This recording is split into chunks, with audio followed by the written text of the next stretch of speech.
Saudara, 26 kasus penyalahgunaan narkoba dari bandar, pengedar hingga pemakai diungkap Reserse Narkoba Polres Lombok Tengah. Dalam kurun waktu 3 bulan terakhir, selain mengamankan terduga pelaku, polisi juga menyita barang bukti 90,08 gram sabu.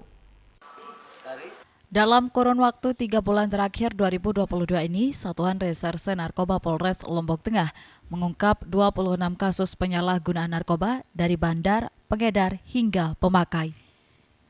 Selain mengamankan terduga pelaku, polisi berhasil mengamankan barang bukti sabu seberat 92,89 gram dengan jumlah BB yang telah dimusnahkan sebanyak 51,52 gram, 3,94 ganja kering, bong, uang tunai, dan alat komunikasi. Kapolres Lombok Tengah AKBP Irfan Nurmansyah menjelaskan dengan jumlah barang bukti yang diamankan, Satres Narkoba Lombok Tengah telah menyelamatkan 360 jiwa dari penyalahgunaan narkoba. Barang bukti narkoba itu sebanyak 92,89 gram 3 bulan. Artinya, jika saja 1 gram itu digunakan oleh 4 orang, berarti Sat Narkoba Polres Lombok Tengah berhasil menyelamatkan sebanyak 360 jiwa.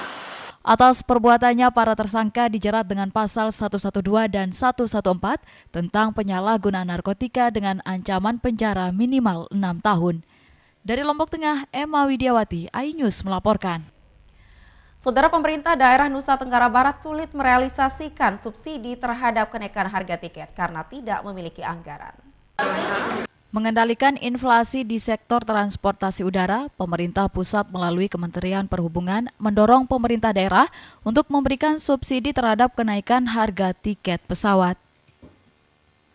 Merespon imbauan pemerintah pusat tersebut, Kepala Dinas Perhubungan Provinsi NTB mengatakan pemerintah Provinsi NTB tidak memiliki anggaran khusus untuk mensubsidi maskapai penerbangan guna menekan harga tiket pesawat. Cuma di dalam kewenangan pemerintah daerah, baik provinsi maupun kabupaten kota, sektor udara itu tidak secara implisit, sehingga dalam sistem penganggaran kita biasanya nggak bisa masuk. Dan yang kedua, memang kita tidak ada format yang memungkinkan untuk kita bisa berikan subsidi sesuai permintaan. Nah, kita untuk rute-rute perintis memang rute ke Sumbawa, rute ke Bima itu diperlukan untuk penguatan konektivitas udara ini. Cuma itu dia, kewenangan ini yang belum bisa linier dengan penganggaran kita. Pemerintah Provinsi NTB tidak bisa berbuat banyak terhadap persoalan kenaikan harga tiket pesawat, terlebih regulasi terkait sektor transportasi udara semuanya berada di pemerintah pusat. Karena sektor transportasi penyumbang inflasi yang tinggi, tapi untuk udara tidak ada kewenangan, di mana daerah tidak punya instrumen kewenangan terkait kenaikan harga tiket pesawat. Dari Mataram, Vinka Andini, iNews melaporkan. Saudara, wisata alam Gua Pawon di Kabupaten Bandung, Jawa Barat tak hanya sajikan eksotisme alam, kegiatan menyelusuri sejarah zaman purba menjadi daya tarik tersendiri bagi pengunjung yang datang berwisata ke tempat ini. Bandung dipercaya awalnya adalah sebuah danau purba yang sangat luas. Namun berdasarkan penelitian ahli geologi, jutaan tahun lalu, Bandung adalah berupa lautan yang mengalami proses pergerakan tektonik lempeng bumi yang memunculkan gunung-gunung purba. Munculnya gunung-gunung ini menciptakan sebuah cekungan besar yang akhirnya menghasilkan danau raksasa. Danau ini dinamakan Danau Sunda Purba. Bobolnya Danau Sunda Purba menghasilkan sebuah daratan yang sekarang kita kenal dengan Bandung. Nah, menurut para penelitian, tempat di mana saya sekarang berada ini adalah dasar dari danau tersebut. Dan juga merupakan tempat dari leluhurnya orang Sunda berasal. Anak tangga langsung menyapa saya, mengawali perjalanan menuju ke tempat yang dipercaya awal mulanya peradaban di Bandung. Ada keseruan tersendiri. Menuju ke tujuan utama, saya harus melewati lorong yang terbentuk karena proses pelapukan. Jika dilihat, dinding-dinding yang ada di tebing ini terlihat jelas bentuknya menyerupai karang. Proses pembentukan tebing ini terlihat sudah lama. Selain batuan seperti karang, dinding-dinding yang saya lewati ini juga terbentuk dari gamping atau kapur.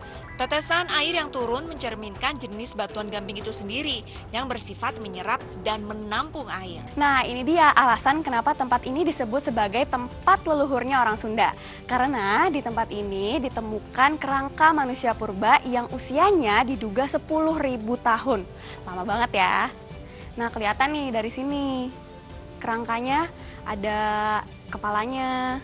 Diduga sih yang di sebelahnya tuh kerangka bayi gitu. Ini dia Goa Pawon, goa yang masih dalam proses penelitian para arkeolog. Sejak tahun 2000, para peneliti menemukan sedikitnya 7 kerangka manusia purba di dalam goa. Kerangka yang ditemukan diperkirakan usianya sudah ribuan tahun. Bahkan ada pula yang diperkirakan dari masa Mesolitik atau usianya bisa mencapai puluhan ribu tahun. Dari segi cerita masyarakat setempat, warga percaya Goa Pawon ini berhubungan erat dengan cerita legenda Sang Kuryang. Pasalnya, warga percaya salah satu lorong yang ada di dalam goa adalah dapur dari Dayang Sumbi, ibunda dari Sang Kuryang. Selain kerangka manusia purba, terdapat pula penghuni lain yang mendiami goa ini, yaitu Macaca fascicularis atau kera ekor panjang. Goa Pawon adalah salah satu fenomena geologi yang dimiliki Bandung, sebagai bukti bahwa dulunya Bandung adalah dasar laut yang terangkat ke permukaan.